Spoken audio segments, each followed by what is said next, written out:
The market for autonomous mobile robotics is very broad, and I think the easiest way to sort of break it down into different types of applications is making the initial separation of indoor robots versus outdoor robots.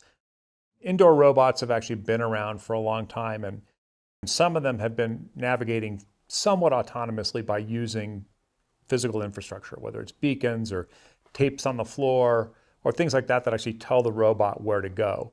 That's not exactly autonomous, it's more automated. But that's one part of the market.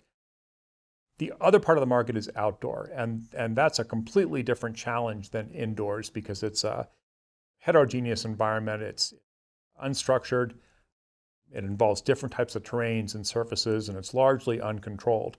So those are really the two big market segments that how people start to break down the market. Now, within the outdoor market, there's a lot of different applications, but I would put them in really 5 different categories that when most analysts look at the market, they break it down into commercial agriculture and groundskeeping, inspection and surveying, mining, construction, and military.